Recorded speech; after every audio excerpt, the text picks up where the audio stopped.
여러분 안녕하십니까? 김홍근입니다. 코로나19 방역 생활이 1년 이상 지속되면서 거의 일상화된 생활이 됐습니다. 이런 상황에 대한민국 국민들은 뭔가 이상한 상황이 벌어지고 있다라고 이렇게 의문을 품고 있는데 면역학 전문가 배영숙 대표를 통해서 몇 가지 알아보도록 하겠습니다. 배 대표님 안녕하세요. 네, 안녕하세요. 자, 코로나 방역 생활이 이제 일상화됐습니다. 네. 예, 마스크도 잘 쓰고 정부가 하자는 대로 얼마나 잘하고 있는지 모릅니다. 자, 그런데 우리 면역학 전문가 배영수 대표의 생각이 정은경 청장에 꼭 물어보고 싶은 내용이 없습니까? 물어보고 싶은 게 많죠. 지금 우리 많은 국민들이 저에게도 그런 얘기를 들어보는데 지금 하고 있는 게 과학적으로 설명이 되는 거냐 이렇게 물어보거든요. 자, 그 점에 대해서 네, 제가 질문을 드리겠습니다. 예, 예, 자, 첫째, 4명이 모이면 되는데 네. 5명이 모이면 안 되는 이유가 뭐예요? 4명은 모여도 되는데 5명이 모이면 안 된다. 예, 저도 너무나 의문스럽고 식당에 가는 모든 분들이 도대체 이게 말이 되는 얘기냐 이렇게 하거든요. 예. 예, 저도 답을 못 하겠습니다. 자, 두 번째, 네. 저녁 8시에는 식당에서 밥을 먹어도 되는데 9시 이후에는 밥을 먹으면 안 되는 이유가 뭐예요? 9시 이후에는 바이러스가 작동을 하는가 보죠. 무슨 유령입니까? 귀신입니까? 그 예? 제가 답을 할 수가 없습니다. 뭐 9시 이후에는 왜 안 되는데요? 네. 자, 또, 세 또 번째. 있습니까? 예. 아니, 바이러스가 네. 샤워를 하면은 물에 씻겨 내려가거든요. 그렇습니까? 예. 예. 그래서 고온 다습한 데서는 바이러스가 맥을 못 쳐요. 네. 근데 네. 수영장에서는 수영 끝나고 나서 샤워를 해도 되는데 네. 헬스클럽에서는 그 샤워를 하면 안 되는 이유가 뭐예요? 그 헬스클럽 피트니스 센터 운영하는 분들이 이것 때문에 거리 시위도 하고 정부에 뭐 소송도 내고 이랬었죠? 그건 아예 못하게 한 거고. 근데 그거를 좀 풀어줘 가지고 이제 운동은 하게 해주는데 네. 샤워를 못하게 하는 거예요. 자, 그거는 과학적으로 설명을 할 수가 없습니다. 자, 네 네. 번째. 네. 그 백화점이나 지하철이나 전철을 한번 가보세요. 많이 타보고 있죠. 예. 그 인원 제한이 있습니까? 없습니다. 사람들 바글바글거리고 거리 두기를 하고 있습니까? 전혀 못하고 있죠. 예. 근데 야외에서는 2m 거리 두기를 해야 되고 네. 그 인원 제한을 5명 이상 못 모이게 하잖아요. 그렇습니다. 예. 교회도 마찬가지고요. 네. 교회도 인원 제한을 하잖아요. 그렇죠. 예. 이유가 뭡니까? 그러면 이제 코로나 방역이 과학적이다 이렇게 K 방역을 강조를 많이 하는데 우리 정은경 청장님은 면역학 전문가 배영숙 대표의 이 질문에 대해서 과학적으로 설명을 좀 해야 되겠습니다. 그러니까 백화점이나 지하철은 되는데 야외 집회나 교회는 안 되는 이유가 뭡니까 도대체?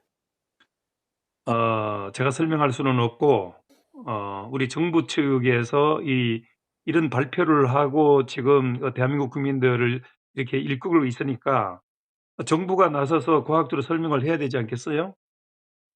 그러니까 네. 과학적으로 방역을 좀 하시기 바랍니다. 자, 그러면 우리 배영숙 대표는 어떻게 하는 것이 맞다고 생각합니까? 저는 누누이 얘기를 드렸지만은 네. 방역에 중요한 거는 누가 피해를 볼 수 있는가예요. 네. 그러니까 피해를 볼 수 있는 사람들이 피해야 되는 게 맞는 거예요. 그렇죠. 모든 사람들을 다 경제를 마비를 시키고 통제를 하는 거는 잘못된 겁니다. 그렇습니다. 그래서 네. 우리가 이제 29세까지는 사망자가 없잖아요. 그렇죠. 자, 39세까지가 6명 죽었나 그래요. 예. 그리고 49세까지 40대가 9명 죽었다 그래요. 그렇습니다. 그러면 49세까지 15명 죽었죠. 네. 자, 50세 이상을 한번 보세요. 50세 이상의 97%는 다 기저질환이나 어떤 면역적으로 다 문제가 있는 사람들이에요. 그렇습니다. 정상적인 사람들 중에 사망자가 한 3% 정도밖에 안 돼요. 그러면은 전체적으로 봤을 때 한 50명이 안 되는 거, 정상적인 경우는. 그러면은 처음부터 연령별 관리를 했다거나 질환자에 대한 관리를 했으면은 정상인들은 그렇게 큰 문제가 되지 않는 거예요. 그렇습니다. 지금까지도 그렇게 안 하고 있잖아요. 근데. 자, 검사 숫자를 한번 보면은 네. 10월 달에 5,000명, 6,000명 할 때는요. 네. 그 확진율이 1% 정도 나왔어요. 그러니까 이제 확진자가 50명, 60명 나왔었죠. 예. 12월 달 특히 크리스마스 이때 검사 숫자가 6만 명을 넘어요. 그렇습니다. 예, 뭐 제일 많을 때 6만 7천 명 이렇게 나오고. 그러니까 검사 숫자가 거의 12배 가까이 늘어나다 보니까 네. 확진자 수도 12배 가까이 늘어나는 거예요. 당연하죠.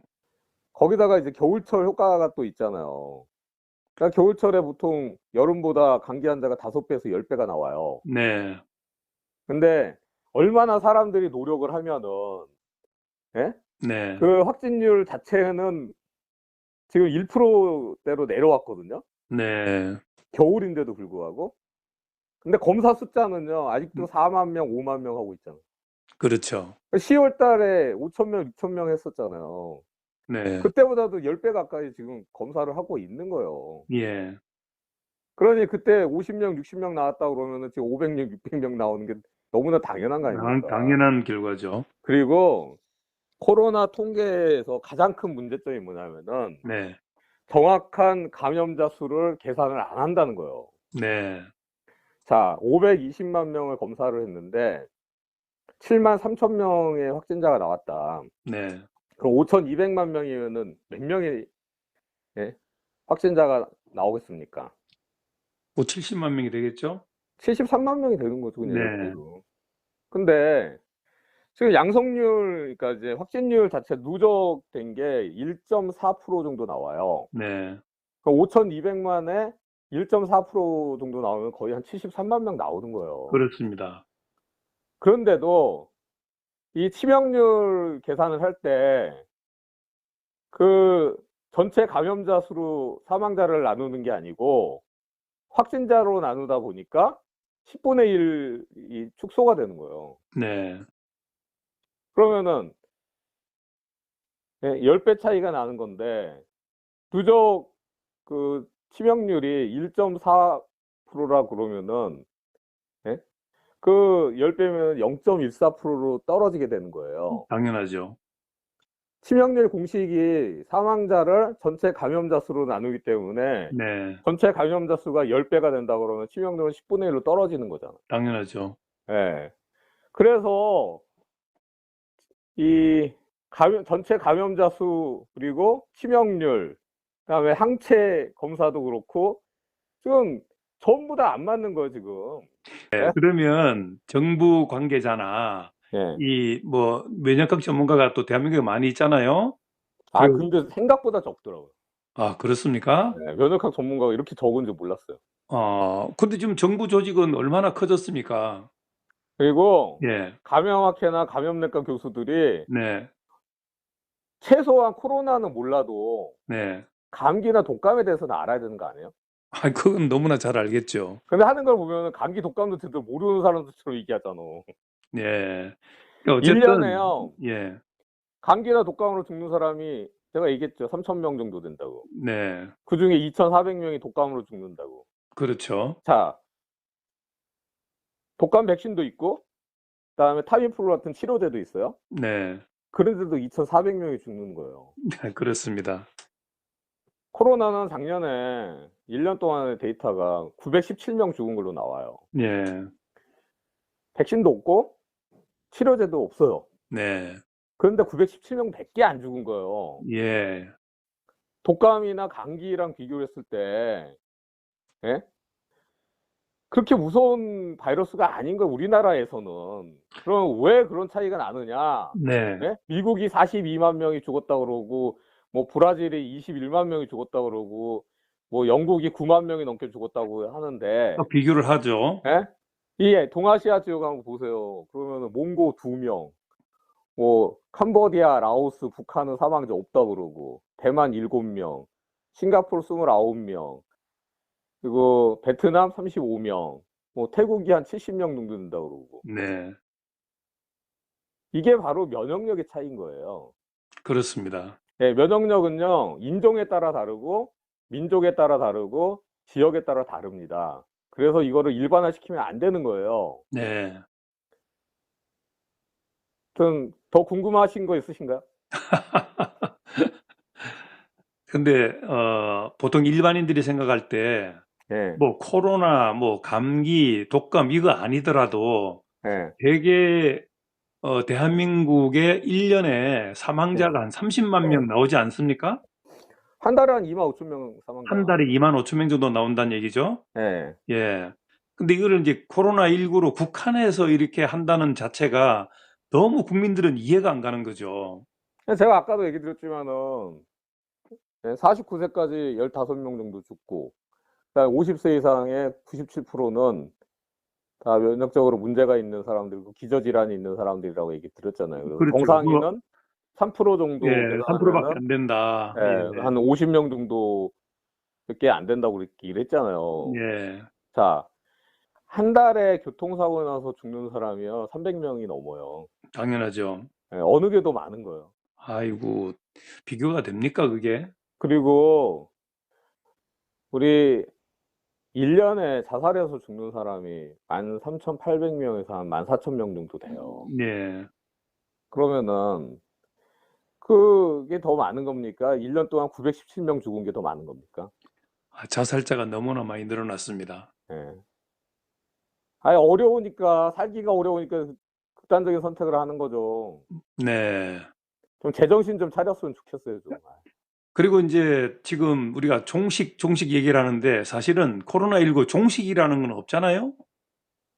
제5의 감기가 될 가능성이 높은 거죠. 그렇죠. 감기로 남는 거지 종식은 없기 때문에 종식이라고 얘기할 것이 아니고 그냥 생활 방역으로 돌려서 그냥 그만두는 거죠. 지금처럼 이렇게 억지로 끌고 가는 것이 아니라. 제일 중요한 거는 네. 코로나 바이러스가 감기 독감하고 비교해서 얼마나 무서운 바이러스인가예요. 특히 우리나라에서는. 예, 그렇지 않다는 얘기가 많이 있지 않습니까? 그러면 감기 독감처럼 하면 되는 거예요, 그냥. 제가 코로나 바이러스를 몇 년을 연구한 사람인데. 예. 자, 예, 책을 써도 아무튼 소설을 써도요. 예, 네. 몇 권을 쓰겠어요. 알겠습니다. 우리 정부 당국은 제발 이런 얘기에 좀 귀를 기울이고 여기에 또 전문가들, 그다음에 국가기관이 지금 얼마나 늘어났습니까? 차관도 둘이고. 그러니까 네. 보건복지부하고 질병관리청하고 네. 감염학회 감염내과 사람들만 좋은 일 시켜준 거죠, 뭐. 예.